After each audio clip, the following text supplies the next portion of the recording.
เฮียนี่แม่กำลังไง ครับ พวกเข้ากันด้วย โอ้ แม่ก็ต้องไปใส่คลิปมึงอีก โอ้มาครับมา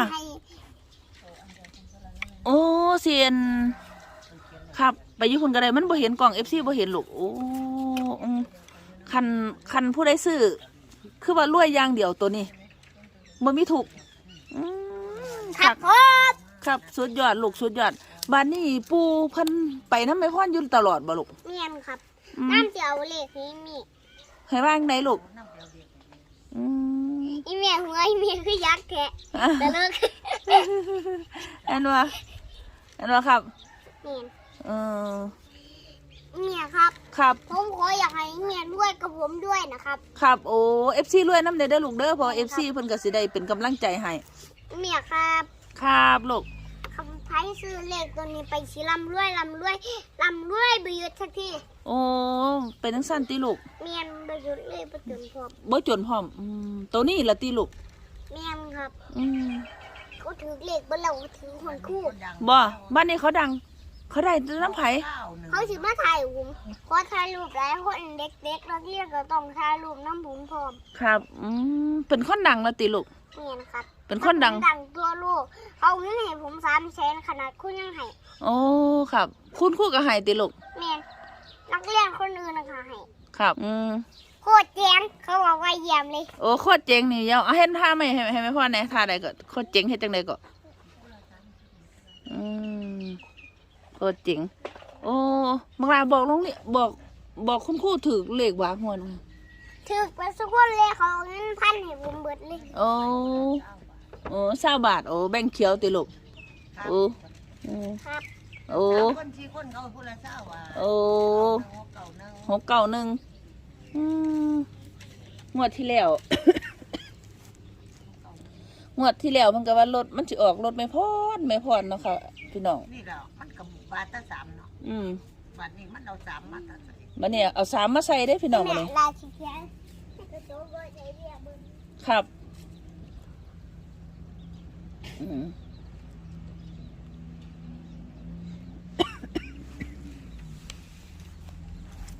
ว่ามันสิเลขต้นเลขหยังเว้าว่าซั่นให้เฮ็ดบุญเฮ็ดทานถ้าออก691พะนะเปิดให้อีแม่เบิ่งแม่พรดูลูกเปิดสิมา691แม่บ่ได้ แต่ครับอีเมลสุดรวยผมด้วยครับรวยเบื่อคักๆเลย ครับค่ะมีแต่คนตาม แม่ น้อง ดีใจเวลา ดีใจแล้วเนาะสิรวยผู้ใดสิบ่ดีใจ ดีใจเบื่อสักคนเลยว่ะ ครับดีใจเบ่ทุกคนเลย ผมอยากให้บ้านเมี่ยงเขารวยเบื่อสุบังแล้วเฮาเป็นรวยผม ครับโอ้แม่นลูกแม่นให้ อยากให้รวยทุกประเทศเลยเฮาจังสบาย ครับโอ้ นอนคักหางเลย คันเลขถือกันนอนขาขึ้นหางเลยบ่ลูก สบายคักแน่เนาะโอ้ คันแม่นผมติดตัวเท่านี้นอนกอด ครับเลขให้มันเข้าให้มาตัวท้ายนี่มันจังได้ก็มาบ่ลูกจังได๋ก็รวย อีเมลเป็นยังไงอีเมลเริ่มสิใส่ชุดทองแล้ว กำลังสิออกดอกแล้วเด้มีพ่อก็สิออกดอกตัวคนสิรวยไปหนาก็สิออกดอกเป็นทองตัวลูกเอ้ย เฮ้ยอีเมลผมก็สิใส่ชุดเป็นทองแล้ว ครับ ม้ามันก็กลายเป็นทองคือกัน ครับ แต่ม้ามันจะใส่ชุดทองคือกัน โอ้หมาใส่สุดทองเลยบ่รวยถ้าเลขงวดนี้ถึกนี่หมาใส่สุดทองเล่นบ่ลูก เฮ้ยเพี้ยนมันก็สิลืมด้วยคือกัน โอ้ครับ ต้องเป็นหยัง ครับ เฮ็ดจังไรไปที่อีเมล เอารวยแล้วก็นอนพักอีกหน้าแล้วค่ะ เย้เนี่ยสูกับยากีก็ยิ้มเบิด ครับยิ้มแล้วเนาะผู้ใดสิบ่ยิ้มคั่วเลยควบรวยเนาะ มัน โอ้ บ่สิหน้าเป็นกอดตะอีเปียหน้าบ่สวยแม่ว่าเจ้าหน้าถ้าแปลงไว้ถ้าตะเลียนหน้าม่อเหมือน เอ้าเพิ่นว่าเพิ่นมั่นใจตัว39นี่เด้อค่ะพี่น้องค่ะมั่นใจ มึงติ๊กต็อกเนี่ย มันใจตัว39นี่แหละค่ะพี่น้องแต่ว่าก็อย่าลืมนะคะพี่น้องมันออกมาแล้ว2งวดแล้วเนาะงวดแรก93 มันแก่มัน งวดที่2 แก่มันดุ 196เนาะค่ะพี่น้องงวดที่3บัดนี้ค่ะพี่น้องค่ะงวดที่3มันสิเป็น39บ่หรือสิเป็น639หรือสิเป็นภายใน4ตัวนี่แหละค่ะพี่น้องค่ะซับเอาแต่ว่าน้องอาชีพเพิ่นฟันเด็ดที่39ตัวเดียวเน้นๆเลยนะคะพี่น้องน้องอาชีพฟันที่39เอาวงไม้ดูเพื่อความชั่วดูวงเพื่อความชั่วดู เอาตัวนี้เฮ็ดนี่ไว้ โอ้บังไว้โอ้บังไว้สั้นติลูกบังไว้เอา ต้องเห็น ให้เห็นซ้ำนี่ ให้เห็นตะตุน โอ้ให้เห็นแต่ตัวนี้คือว่ามั่นใจคักเราตัวนี้จังใดก็รวย แม่น หมาสิได้ใส่เสื้อท่องกับบัดนี้ล่ะพี่น้องเอ้ย โอ้ยจะท่องมาแล้ว ครับ แม่เริ่มก็รวยฮอดประเทศอินเดียรวยมาทุกประเทศ ครับขอให้มาเนาะ FC เฮาอยู่ต่างประเทศก็หลาย เฮ้ เนาะ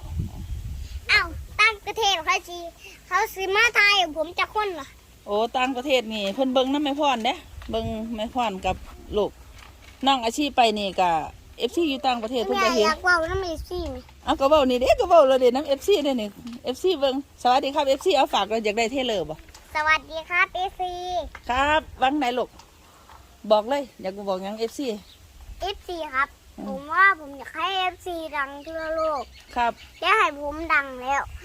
เอฟซีก็ต้องรวยด้วยนะครับ ผมอยากให้รวยทุกประเทศ ครับโอ้สุดยอดครับและให้ออกประเทศหลายๆประเทศเลยครับ อ๋ออยากให้รวย แม่อยากทำเขา ครับนี่แล้วก็อยากทำข่าวอยู่นี่ก็ลังถ่ายอยู่ด้วยดินะครับ อยากให้รวยทั้งประเทศเลยเหรอ ใช่ครับ จะต้องได้ปลดหนี้ปลดสินภายใน39นี้ใช่ไหม ใช่ครับ โอ้ครับ แล้วใครมาบอก39ทำไมมั่นใจขนาดนี้ มั่นใจขนาดนี้แหละครับ มั่นใจขนาดนี้ว่าจะรวย ครับ อ๋อยืนยัน ยืนลังครับ ยืนยันหมาจะต้องได้ใส่เสื้อทอง ใช่ครับ โอ้สุดยอด ตัวนี้ต้องมาแน่ๆตัว39 ใช่ครับ อืม แม่สู่ได้ใส่ชุดทองไหมครับ ไม่สูตรจะได้ใส่ทองไหม ใช่เลยใส่บัตรทุกคนรถก็กลายเป็นรถซอง ครับโอ้ครับ ขับรถบูลูเลยประเทศ อ๋อ ขับรถบู ขับรถบูบูเลยนะ เนี่ยมีเมียสิครับเมียบ้านเดี๋ยวผมไปส่งคน โอ้ กลับมาส่ง โอเคขับรถบูบูเลยได้ไหมพ่อมัก แม่ บูบู แมนเอารถมอเตอร์ไซค์มาให้ผมขับเดี๋ยวผมขับยกล้อกลับบ้านนี้ ครับโอ้ยยกล้อเลยนะลูกเนาะอ๋อสุดยอด ตำรวจก็ใส่เสียต้องประจับผมแน่นอน ครับเพราะตำรวจไปกี่ปีเป็นประธานบริษัท เป็นหน้าบริษัทเล่นปะ เป็นที่คือเก่า ใส่ลองฟันเด็ดไปดูอ้วยไปดูตัวใดมันสิออก เป็ แท้ นอยากเป็นข่าวอะ อ๋อ อยากเป็นข่าวเล่น ครับเป็นข่าวเลยแหละ FC ต้องได้เห็น เป็นข่าวพูดไทยก็ได้ แล้วก็ขอบคุณ FC หน่อย ถ้าถูกงวดนี้จะขออะไรขอ พูดไทยยังไงล่ะครับ ขอเทเลอร์ พูดไทยไม่เป็น ขอเทเลอร์ เห็นผู้อยู่ไง อ้าวนะใช่ไหมขอเทเลอร์ ก็ผมพูดอยู่บ่อยๆผมก็พูดบางทีผมก็ไม่พูด ครับอ๋อโอ เข้า เค ใจเปล่า เข้าใจค่ะอ้าว เลขนี้มันก็สิถูกนะ เลข ทำข่าวเนี่ย อ๋อทำข่าวนี่คือเลขตัวนี้มันสิถึกนะ ใช่ไหม ใช่ครับ ใช่อ๋อ มันเป็นผู้ชายครับ ค่ะอืมใช่ไหมตัวนี้แหละ ผมที่จริงผมไม่ใช่ผมเป็นทหาร ถ้าไม่ถือทับทำเลยนักข่าว อืม ครับทำยังไงก็ทำไม่ได้ดอกเพราะว่า มันจะถูก นะมันจะถูกอยู่แล้วเป็นปะ มันติดตึกแล่เสือแล้ว เออครับ ก็ขยันด้วยขยันนักข่าวทำดูให้มันดี เนี่ยครับ ครับ ผมอยากบอกอย่างให้เอฟซี ครับ บอกว่าไงครับ บอกเลย ผมอยากให้เขาออกข่าวเนี่ยครับ ค่ะออกอยู่เนี่ยพรพรวยกำลังออกให้เนี่ยโทรศัพท์สู่พรรวย อันนี้ เครื่อง ข่า เลี้ยว งอยู่ ค ไห รั น บ